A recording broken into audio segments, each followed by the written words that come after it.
Bismillahirrahmanirrahim. Assalamualaikum warahmatullahi wabarakatuh.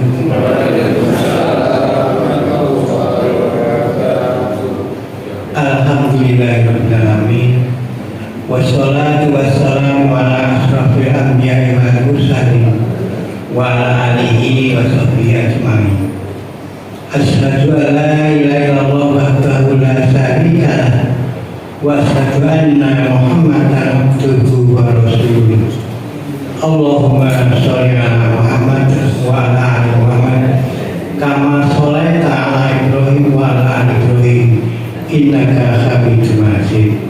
Rabbi shrah li sadri wa yassir li amri wahlul 'uqdatam min lisani yafqahu qawli. Shadaqallahul azim. Ibu-ibu, bapak-bapak, hadirin jamaah salat subuh Masjid Baitul Syukur yang dirahmati Allah Subhanahu wa taala. Marilah kita tidak lupa dan tidak bosan untuk selalu bersyukur kepada Allah Subhanahu wa taala dengan bacaan Alhamdulillahirabbil alamin. Sholawat dan salam selalu kita curahkan kepada junjungan kita Nabi besar, Nabi Agung Muhammad Sallallahu Alaihi Wasallam. Jamaah yang berbahagia dan insya Allah dirahmati Allah Subhanahu Wa Taala, seperti biasa pada pagi hari ini Jumat tanggal 13 Juni 2025 kita mengadakan atau melaksanakan pengajian ba'da subuh yang selalu rutin diisi oleh beliau Bapak Haji Furqan Hasbi LC-MPD. Tapi karena pada hari ini beliau masih dalam perjalanan, maka nanti akan diisi oleh ustadz-ustadz muda kita yang insya Allah berpotensi untuk menjadi lebih baik dan lebih populer. Jemaah yang berbahagia, seperti biasa setelah kajian ba'da subuh, insya Allah kita akan sarapan bersama yang telah disediakan oleh hamba Allah jamaah Masjid Baitul Syukur. Semoga beliau mendapat berkah dan selalu mendapat lindungan Allah Subhanahu wa taala. Untuk menyingkat waktu, dan kita sudah lama tidak mendengar kajian ataupun cerita-cerita menarik dari Ustadz muda kita, kepada beliau Ustadz Haji Gianto SE kami persilakan. Dan sebelumnya marilah kita awali kajian ba'da subuh pada pagi hari ini dengan bacaan basmalah. Bismillahirrahmanirrahim. Monggo Mas Ki, silakan.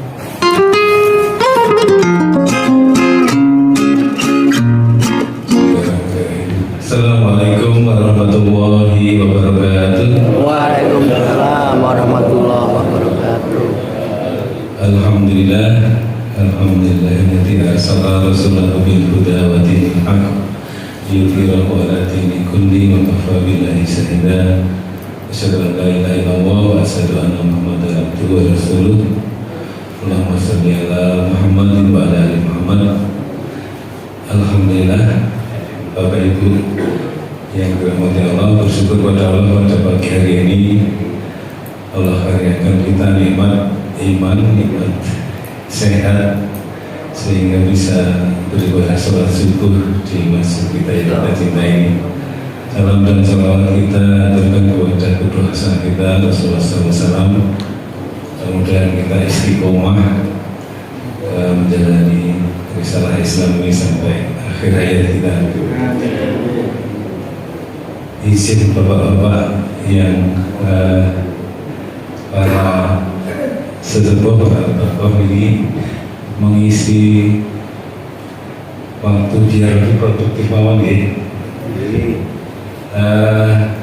Ustadz pun dirasai Pak ya sampun tindak OTW, tapi ini biar tidak kosong kita isi sedikit tentang nasihat buatan tafsir ya, karena ijazahnya nggak ada. Kultum tentang aja surat An-Naba, Bapak Ibu sekalian. Mungkin kita sering baca juz amma ya, karena tafsir kita itu kan dari juz 1. Kita coba di juz 30, tapi sifatnya ini adalah kultum ya, yang memberikan nasihat kita melalui surat yang kita baca dalam sholat, misalnya dalam juz amma. Nah, Bapak Ibu sekalian, ini sering kita baca surat An-Naba. Ya, An-Naba itu artinya berita yang besar.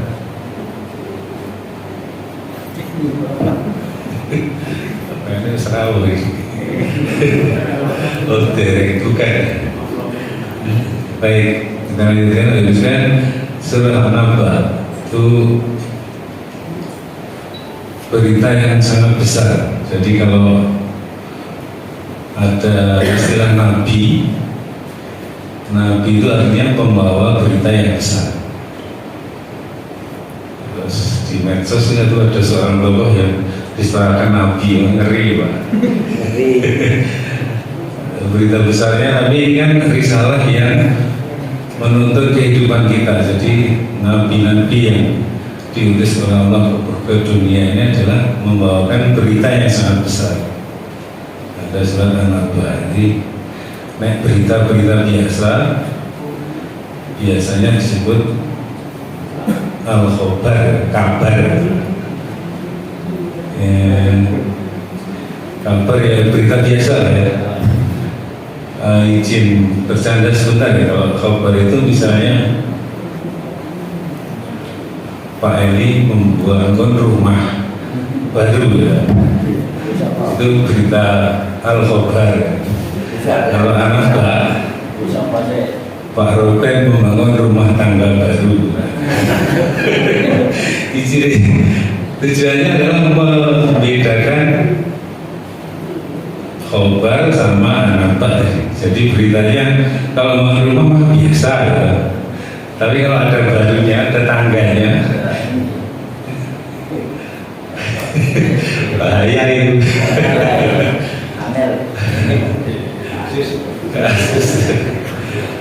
Ya bagus sih kalau jadi nanti anak nabi itu tugasnya memang membawa berita yang sangat besar sekali, sangat fundamental, bisa membawa kita dalam keyakinan kita ini akan membawa ke surga atau enggak.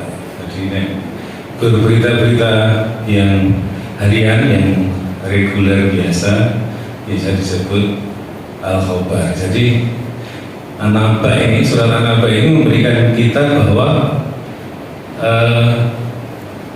Quran ini adalah suatu berita yang besar, penting, fundamental, dan pokoknya orang cek orang cek tenang lagi, orang gemen dalam bahasa Jawanya. Nah, gitu Bapak-bapak, Ibu-ibu. Jadi An-Naba ini surat yang menjelaskan bahwa betapa besarnya risalah yang dibawa oleh Nabi kita Rasulullah SAW. Nah, ini baru Naba ya. Sekarang kita masuk ke surat An-Naba. Sampun apal sedang gitu Bapak. Alhamdulillah. Ya, amma yatasaalun, saya ingin tentang apakah mereka saling bertanya. Amma yatasa itu 2 atau 3 orang sama-sama nggak tahu bertanya-tanya. Nah, yang bertanya nggak tahu, yang ditanya tahu. Quran menggunakan kosakata yas'alunaka. Jadi misalnya ada seorang ibu-ibu tanya yas'alunaka 'anil mahid. Mereka bertanya tentang haid, darah haid. Kemudian dijelaskan oleh Rasulullah. Kemudian yas'alunaka 'anil anfal juga ada. Jadi ada para sahabat bertanya apa itu rampasan perang itu untuk siapa dan sebagainya. Jadi saya takok orang ngerti, saya ditakoi ngerti. Lagi dua-duanya waktu gak ruwe ya. Dua-duanya rapati yakin atau orang muda. Jadi ini jadinya apa tolong. Akhirnya timbul di masyarakat saling bertanya yas'alunaka amma yatasa'alun. Mereka bertanya tentang apakah mereka saling bertanya-tanya. Kemudian ayat kedua anin naba'il azim, tentang berita yang besar. Tadi kita jelaskan ini an-naba ditambah al-azim pula, jadi berita besar yang sangat besar sekali. Jadi terus gede ditambah gudi ya. Terjemahan bebasnya mungkin begitu. Jadi tidak zaman-zaman ya Pak, tidak emplek-emplek tenang nih, berbobot. Kemudian alladzi hum fihi mukhtalifun, yang di dalamnya hal itu mereka berselisih. Jadi orang-orang di situ di dalamnya mukhtalifun, ya, ikhtilaf kalau sering kita dengar itu kalau orang berbeda pendapat dan misalnya ada ikhtilaf. Lah subjeknya atau orang-orangnya disebut mukhtalifun. Jadi mereka itu saling engkel-engkelan ya. Sebenarnya kiamat enek apa ora, sebenarnya sadurunge kiamat ada siksa kubur atau tidak. Sampai sekarang masih ada beberapa perbedaan atau ikhtilaf yang berlangsung dalam kalangan umat Islam. Ada yang meyakini ada siksa kubur, ada yang enggak. Ada juga yang bahkan tidak meyakini hari kiamat. Dan seperti itu. Jadi mukhtalifunnya sudah lama, sejak zaman Nabi ya, sampai hari ini pun masih terjadi. Kalla saya'lamun, sekali-sekali kelak mereka tidak akan mengetahui. Jadi memang ya tidak diberikan bekal kita ini tentang naba'il azim tadi. Memang supaya Rasulullah dan Nabi itu membawakan berita itu kepada umat Islam, maka memang sebelumnya kita tidak memahami atau tidak punya pengetahuan yang proper tentang hari kiamat, tentang Islam dan semua ajarannya yang dibawa oleh Rasulullah itu. Semua kala saya lamun, sekali-sekali tidak diulang lagi ya, kelak mereka tidak akan mengetahui. Jadi penegasan kayak apa, fa'ilam taf'alu falam taf'alu itu kowe ra iso lan ora bakal iso. Maksudnya sampai apa, masuk lubang jarum, unta masuk lubang jarum pun kamu tidak akan bisa. Jadi mustahil, istilah gitu. Summa Allah saya lamun. Kemudian Bapak tentang al-naba'il azim tadi, kemudian Allah menjelaskan melalui kekuasaan Allah tentang alam semesta. Ini jadi Al-Quran itu menjelaskannya tidak langsung selalu langsung jawab pertanyaan, tapi kadang-kadang dijelaskan tentang fenomena alam semesta yang ada di sekitar kita. Di ayat ke kecamatannya lupa ya. Di ayat ke-6, alam naj'alil arda mihada. Tidaklah atau bukanlah kami telah menjadikan bumi sebagai hamparan. Bapak Ibu sekalian, bumi kita atau tempat hidup kita ini dijadikan oleh Allah alam naj'alil arda mihada. Mihada itu terhampar kayak karpet kita ini ya, di depan kita semua ini. Kalau sudah dihampar, maka kita bisa duduk dengan nyaman, bisa tinggal di situ dengan nyaman. Nah, yang luntung ya belum bisa dimanfaatkan. Kita bisa duduk ya sajadah dihampar juga, kita bisa tinggal di atasnya dengan enak. Kemudian kalau kita mau bangun di satu tanah yang bergelombang-gelombang pun juga kita hampar dulu, dirata dulu.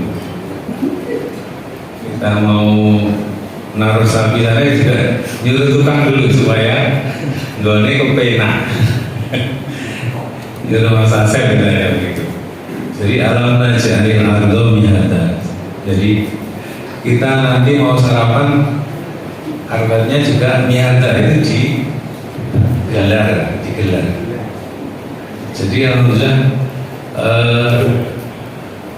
bumi kita ini dihampar atau digelar ini bukan otomatis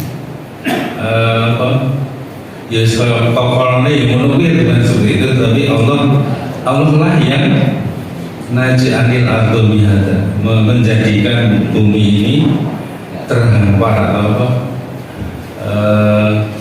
rata atau enak untuk ditinggali. Jadi 600 Masehi sudah dijelaskan kita, mungkin baru kali ini atau baru kesempatan ini memberikan bahwa kita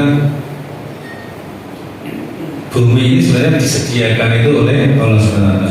Selama ini tidak kuranglah bahwa itu disiapkan engineering, bukan otomatis ada begitu saja. Kemudian wal jibal autada, dan gunung-gunung sebagai pasaknya. Jadi kalau ada apa-apa rumah ditempel kan ada pasak jelek-jelek tempat supaya stabil. Jadi bumi ini sering bergoncang, supaya enggak dibuatlah gunung-gunung itu sebagai pasaknya. Alhamdulillah Ustadz sampun rawuh untuk mengobati penasaran. Nanti kita ketemu lagi pada kesempatan yang akan datang insyaallah. Orang sedikit di bawah ibu ada dua kita lanjut dengan Ustadz Furqan. Untuk yang Assalamualaikum warahmatullahi wabarakatuh.